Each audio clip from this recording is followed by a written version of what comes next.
Pues amados, estamos en el capítulo 10 del libro de San Juan. Así que abran sus Biblias en el capítulo 10 de San Juan. En el libro de Éxodo encontramos y estudiamos la persona de Dios. ¿Quién es Dios? ¿Cómo se reveló a su pueblo? ¿Cómo se identificó? ¿Qué hizo para que el pueblo supiera quién es Jehová el Padre? Ahorita estamos en el libro de San Juan y estamos haciendo lo mismo con Jesús. ¿Quién es Jesús? ¿Quién realmente es este personaje que vivió hace 2000 años, que transformó el mundo? ¿Cuáles son las imágenes que tienen ustedes de Jesús? Y la pregunta es que a la medida que hemos estado analizando lo que hace Jesús, cómo habla Jesús, cómo se confronta con los fariseos, cómo trata lo vimos con la mujer samaritana, ¿quién realmente es Jesús? Y es aquel personaje que hemos visto en la tele, en tantas películas, y que muchas veces lo tienen ahí como alguien ahí que camina todo tranquilo, todo suavecito, hablando suavecito, cuando en realidad cuando vemos cómo es Jesús, si a cada rato anda enfrentándose con la gente. Y hoy otra vez vamos a ver que lo quieren apedrear. ¿Y por qué? Porque no deja de agredir a esos fariseos con la verdad. Ellos vienen, lo quieren golpear físicamente, espiritualmente, él no se deja, le está contraria y al fin lo quieren matar.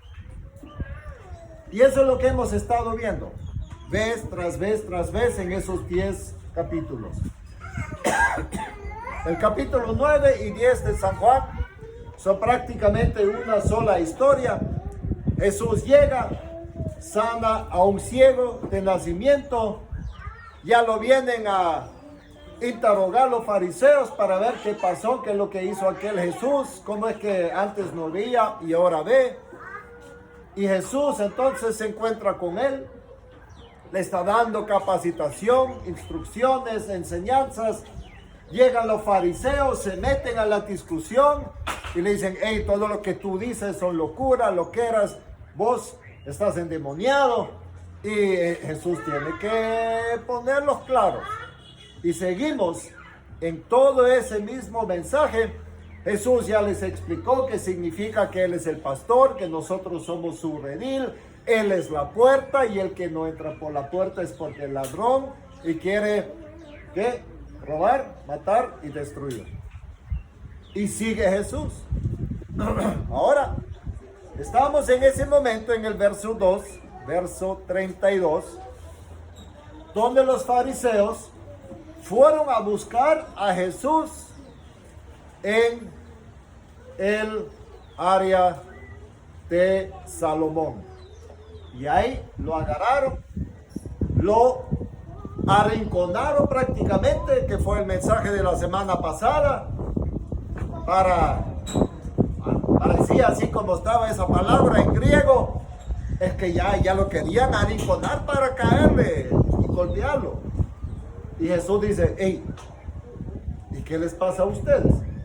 Entonces ahí estamos, verso 32. Jesús les respondió, muchas buenas obras os he mostrado de mi Padre, ¿por cuál de ellas me apedreáis? Le respondieron los judíos diciendo, por buena obra no te apedreamos, sino por blasfemia, porque tú, siendo hombre, te haces Dios. Jesús les respondió, ¿no está escrito en vuestra ley, yo dije, dioses sois? Si llamó dioses a aquellos a quienes vino la palabra de Dios, y la escritura no puede ser quebrantada, al que el Padre santificó y envió al mundo, vosotros decís, tú blasfemas, porque dije, hijo de Dios soy. Si no hago las obras de mi Padre, no me creáis. Mas si las hago, aunque no me creáis a mí, creed a las obras, para que conozcáis y creáis que el Padre está en mí y yo en el Padre. Procuraron otra vez prenderle, pero él se escapó de sus manos. Y se fue de nuevo al otro lado del Jordán, al lugar donde primero había estado bautizando Juan, y se quedó ahí. Y muchos venían a él y decían: Juan, a la verdad, ninguna señal hizo, pero todo lo que Juan dijo de este era verdad. Y muchos creyeron en él ahí. Pues amados, ahorita que yo estaba leyendo ese pasaje, ya en la cara de ustedes se les veía que ahí no se entiende nada de lo que está pasando. Porque está hablando de ley, está hablando que somos dioses, que Él es el Hijo de Dios, lo quieren apedrear. Y lo que hemos estado viendo es que Jesús salta y salta y salta de un tema a otro tema, y muchas veces es extremadamente complicado seguir lo que está pasando. Y volvemos al tema: ¿cuánta gente hay? ¿Quiénes son los grupos que están presentes en ese momento? Tenemos a Jesús, y ya sabemos que Él no camina solo. Él camina con sus discípulos. ¿Y cuántos son? 12. Él camina con sus 12 discípulos. Así que ahí tenemos un grupo. Si Él está en el templo o en las cercanías del templo, que es el otro grupo que tenemos, aquella gente que quiere ver el espectáculo, los espectadores, los que quieren escuchar las enseñanzas de Jesús, los que quieren ver ese pleito entre Jesús y los fariseos y aprender. Y tenemos el tercer grupo, que son los fariseos, aquellos que siempre se oponen a lo que dice y hace Jesús. Jesús entonces está en ese momento siendo agredido, arrinconado por esos fariseos, porque no les gusta lo que Jesús estaba enseñando. Y como ya decían ellos, haciéndose igual a Dios. Y Jesús entonces le dice: muchas buenas obras os he mostrado de mi Padre, por cuáles de ellas me apedreáis. Así que ya estaban listos con las piedras para querer apedrearlo. Y Jesús le dice: bueno, vaya, pongámonos a ver, ¿por qué de todas ellas me vas a apedrear? No huye de la confrontación, sino los está poniendo claros. Así que Jesús, y aquí también lo vemos, continuamente se está identificando con el Padre. Él no está tratando de desviarse, esquivarse, negarse. No, Él dice: mire, las buenas obras os he mostrado de mi Padre. Así que todo lo que Él está diciendo, la sanidad del paralítico, ahora que el ciego ve, todos los demás milagros, cuando dice, es que eso lo ha hecho mi Padre. Así que nunca niega el Padre. Y Él sigue declarando explícitamente que el Padre y Él son uno solo. Él está mostrándoles que Él y el Padre son uno, aunque son diferentes personas de la Trinidad, pero que son uno en carácter, uno en propósito y uno en intimidad. Porque el Padre, el Hijo y el Espíritu Santo están en una comunión íntima.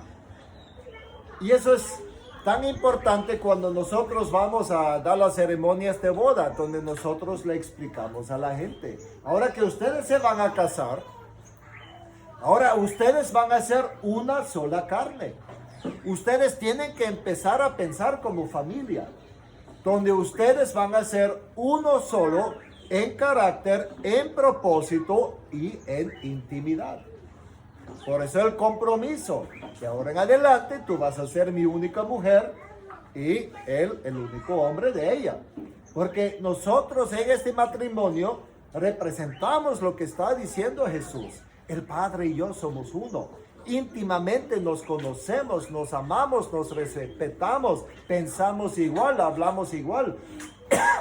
Todo lo que yo hago, lo hago porque el Padre me lo dice.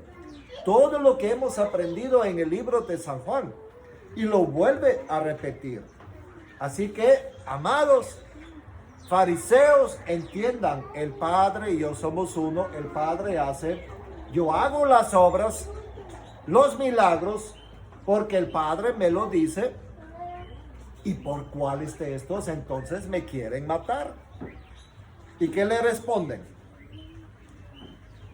¿Qué le responden? Le dicen, es que no es por las obras, sino por la blasfemia. Porque tú, siendo hombre, te haces Dios.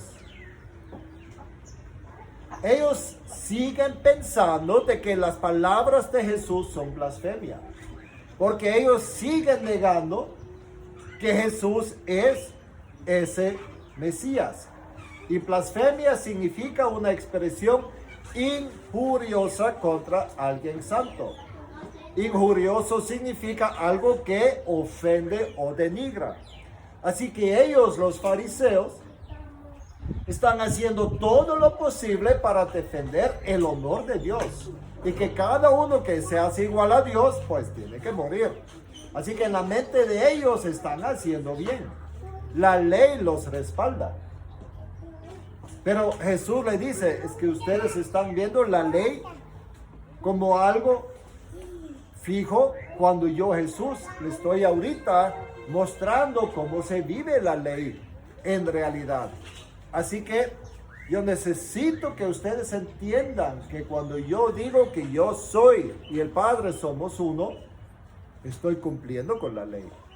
Y no lo pueden entender ellos así, porque nunca han logrado ver a Jesús como aquel profeta que está profetizado en Génesis, que está profetizado en todo lo que es la ley, los 5 libros de Génesis hasta Deuteronomio.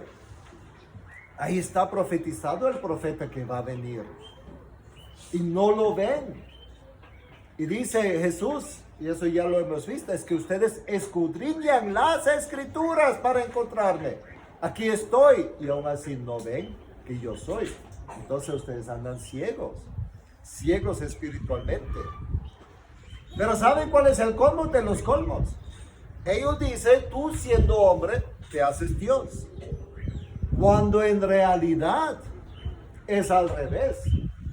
Jesús, siendo Dios, se hizo hombre. Es que eso no lo están viendo.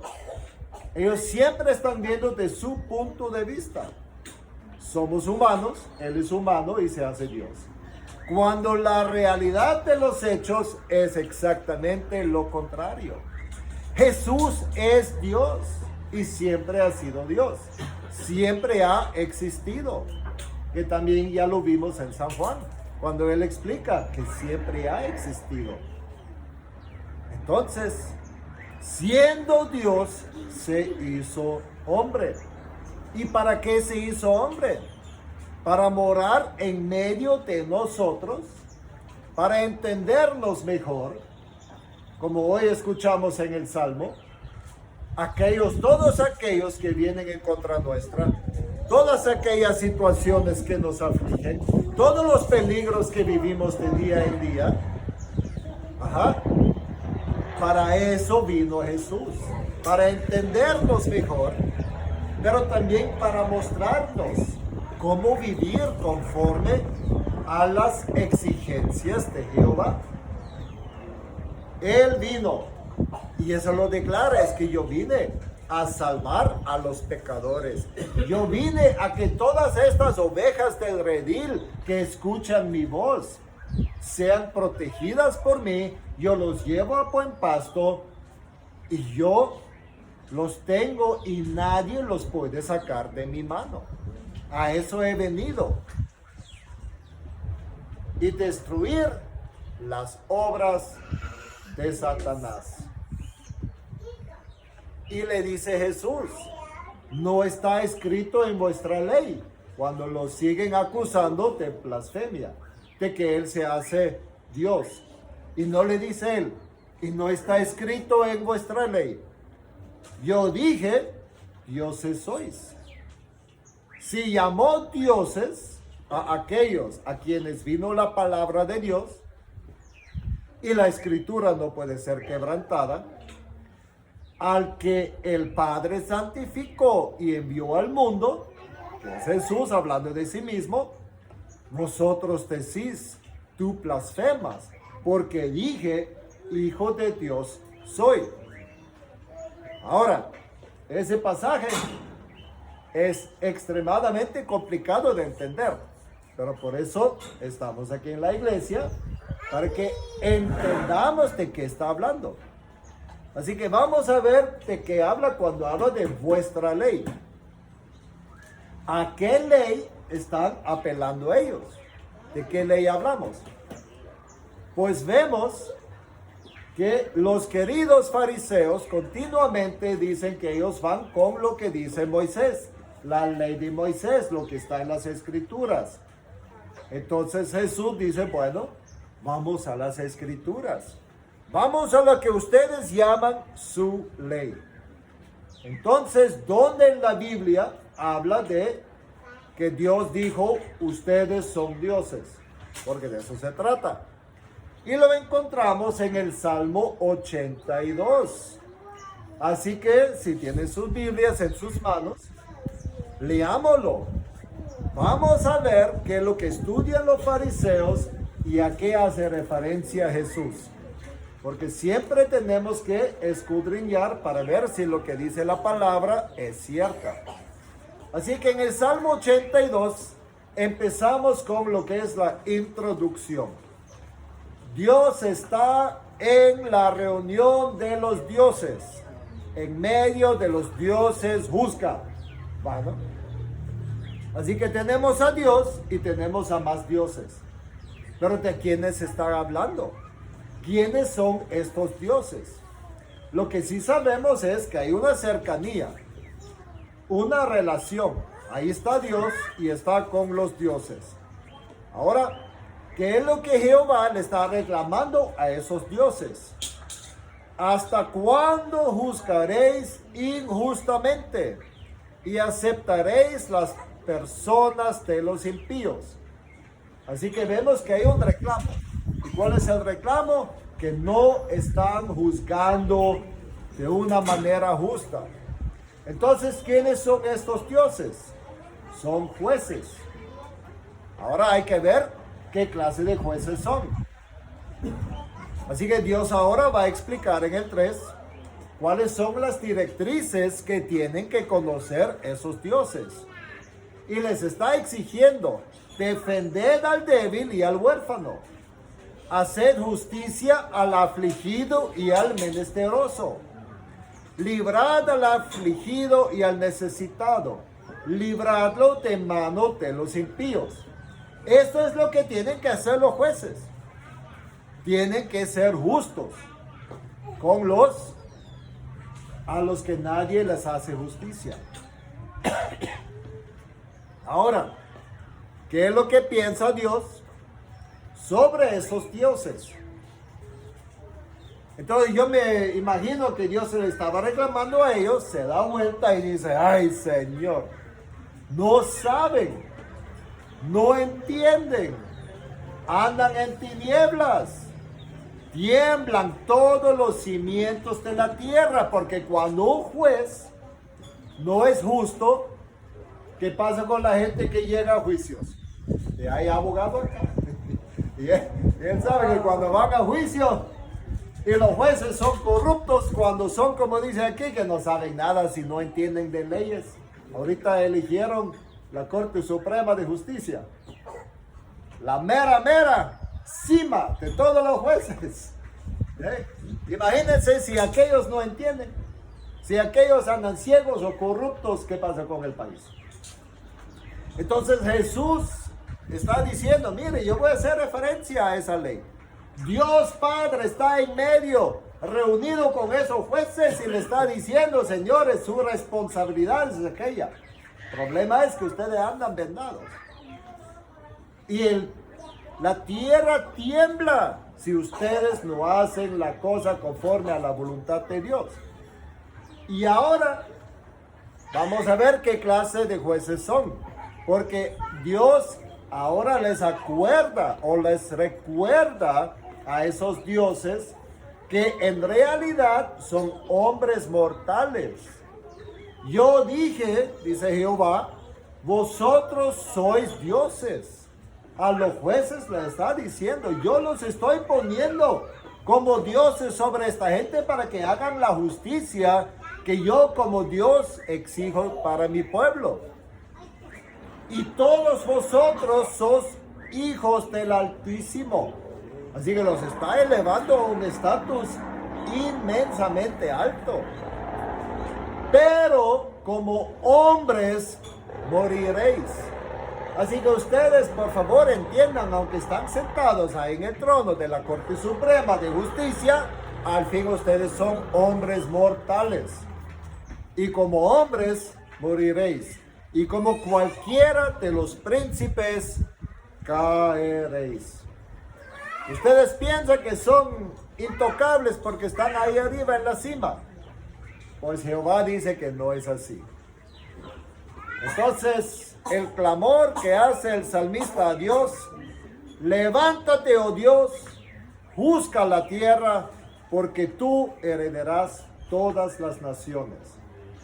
De eso se refiere ese salmo. Entonces Jesús le dice a los fariseos: mire, hagamos entonces comparación. Mire lo que está diciendo Dios. Que los meros jueces son dioses y que son hijos del Altísimo. Y si la palabra lo dice de aquellos hombres, entonces si yo digo que soy hijo de Dios, no estoy haciendo nada más diferente de lo que está aquí en la Biblia. Mire. Y si la Biblia dice que soy hijo de Dios, yo puedo decir que soy hijo de Dios y que Dios es mi Padre. Entonces, ¿por qué me están acusando? Y cuando uno ya le expone a la gente la tontera que hablan y que están pensando pensamientos erróneos, ¿qué hace la gente? Pues yo conozco muy pocos que digan: ah, gracias por decirme la verdad. Por lo general, ¿qué hacen? Se enojan y empiezan a atacar. Atacan inmediatamente.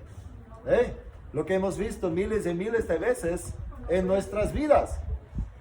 Dígale a alguien que está haciendo algo mal y lo primero que hace te contraataca. ¿Y ustedes qué creen que van a hacer los fariseos? ¿Ah? A ver, ¿qué creen ustedes que van a hacer? Lo van a atacar. Lo van a atacar, no van a querer aceptar que Él les acaba de comprobar con su misma ley de que están haciendo algo que es erróneo, que no lo pueden. Así que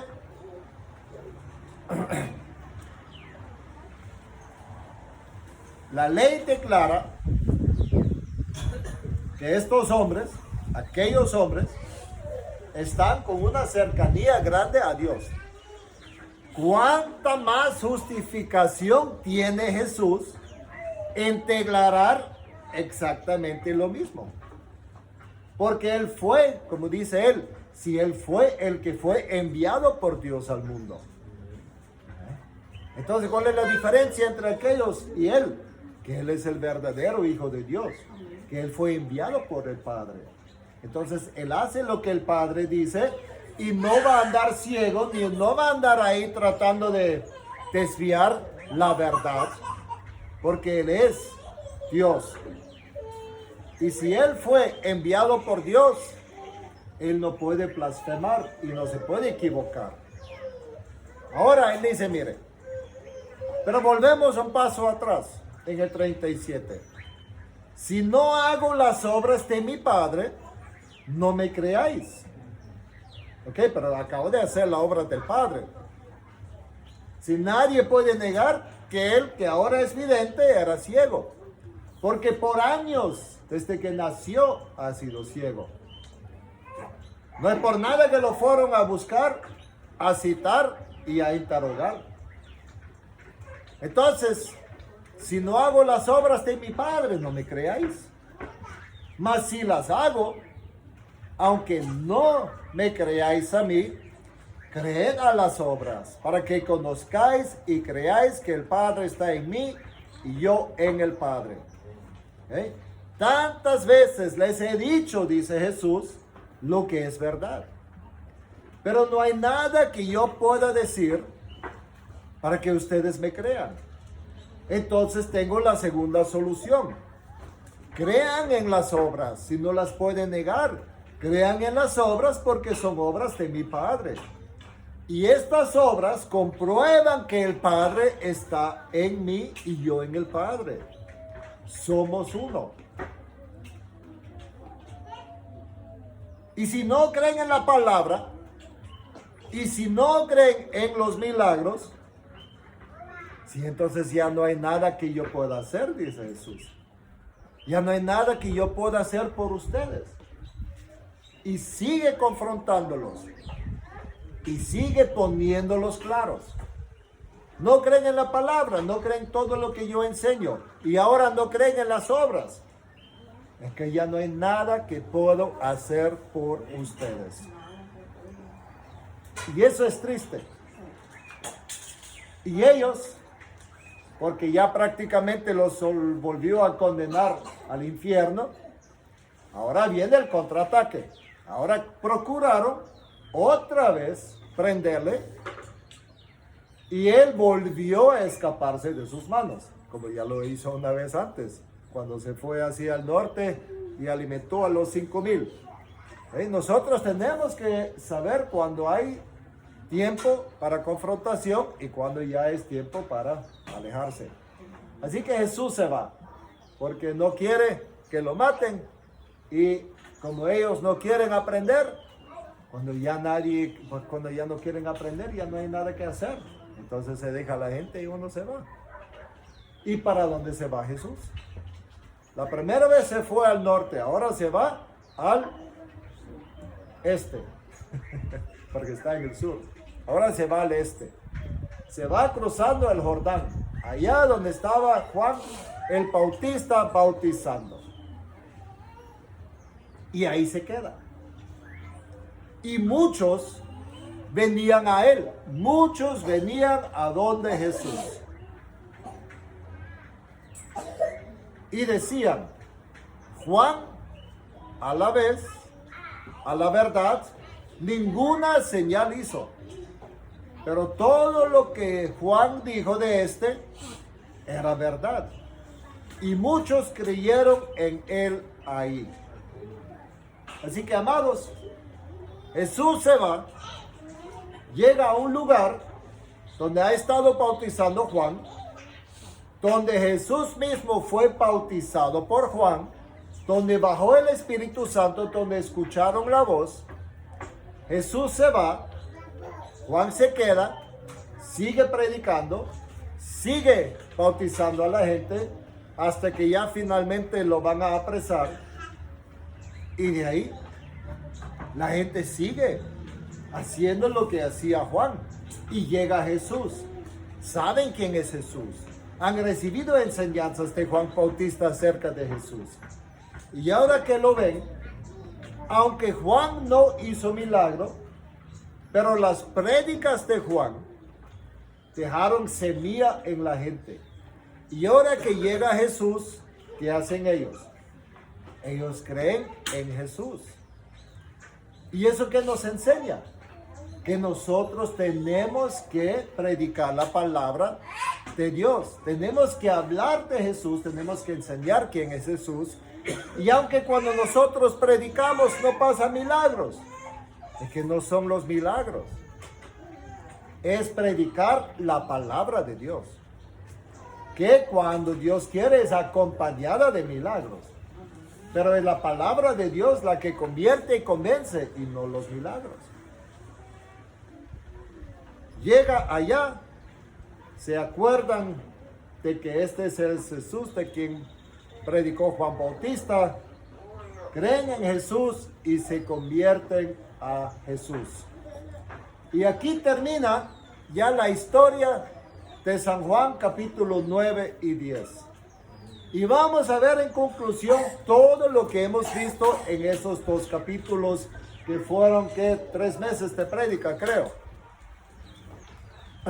Vemos que Jesús llega, hay un ciego, no sabemos cómo fue que Jesús habló con el ciego, pero finalmente este ciego recibe la vista. Jesús lo sanó. ¿Por qué quedó sano el muchacho? Porque Jesús le dio instrucciones claras y precisas y le dijo, haga esto. El muchacho lo hizo y vio. Regresó a donde estaba Jesús, pero Jesús ya no estaba, Jesús se fue. Los fariseos, al ver lo que pasó, y cuando la gente ya lleva al ciego a donde los fariseos, porque es un milagro tan impactante que querían saber y la explicación, los fariseos se oponen a este hombre, pero mientras los fariseos se oponen, Jesús lo va a buscar y habla con él. Ahora, cuando el muchacho se da cuenta quién es Jesús, ¿qué hace? Se arrodilla, lo adora y entrega su vida a Jesús. Y mientras los fariseos siguen viviendo en la ceguera espiritual, porque Jesús dijo, yo soy la luz, Él le dio la vista. Mientras los fariseos siguen en la ceguera espiritual, el muchacho no solo recibió la vista física, sino también la vista espiritual. Él empezó a entender quién es Jesús. Ahora, mientras Jesús explica a ese muchacho cosas de Dios, los fariseos se meten y quieren justificar lo que él hace. Se meten a la discusión entre Jesús y el ciego. No le creen a Jesús. Jesús se va, Jesús regresa unos meses después.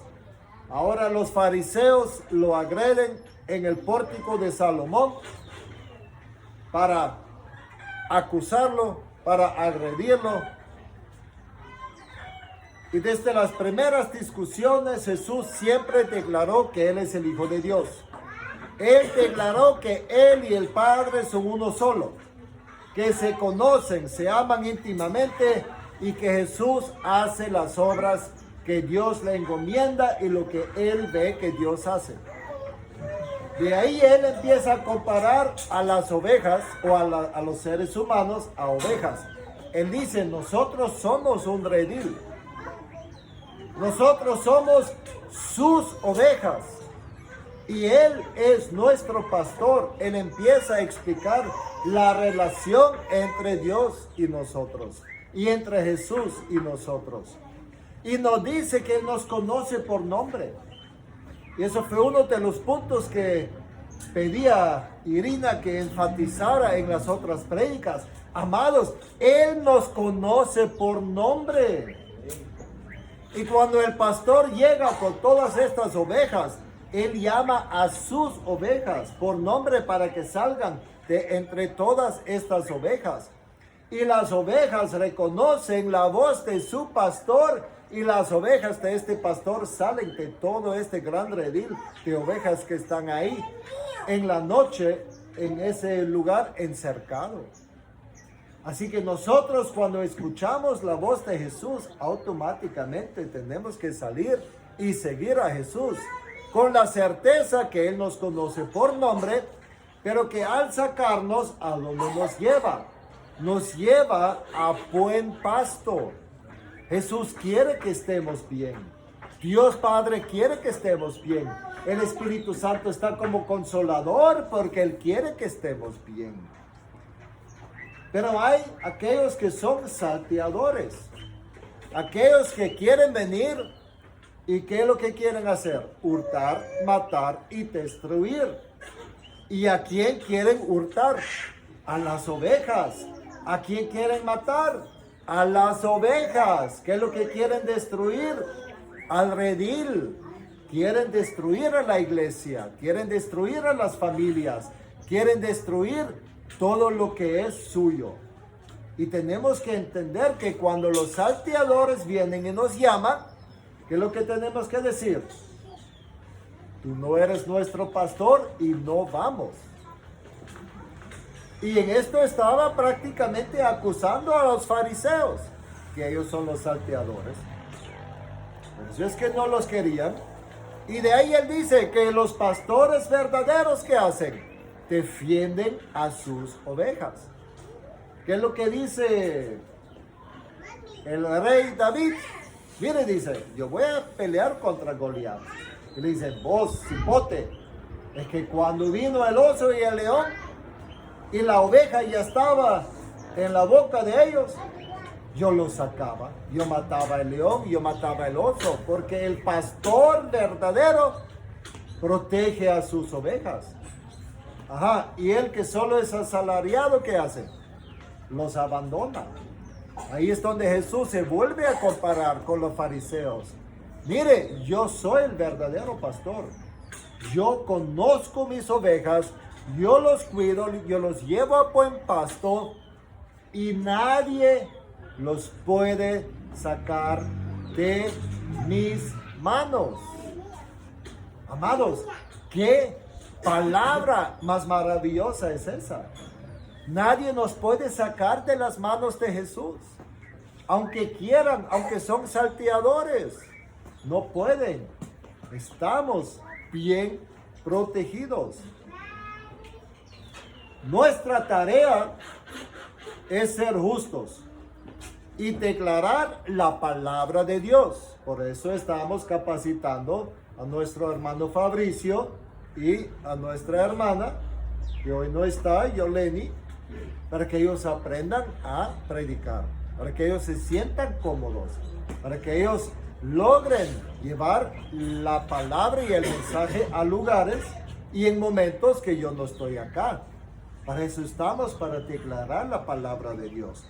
Y aun si no hay milagros en los ministerios, lo que convierte es la prédica y la palabra de Dios.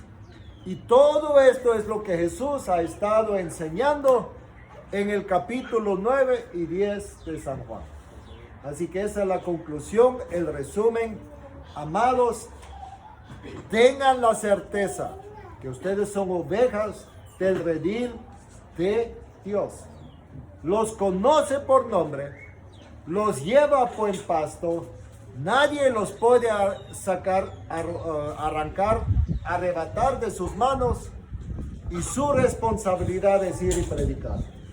Así que hagamos eso y veamos entonces la gloria de Dios manifiesta en nuestras vidas y en nuestro ministerio. Amén.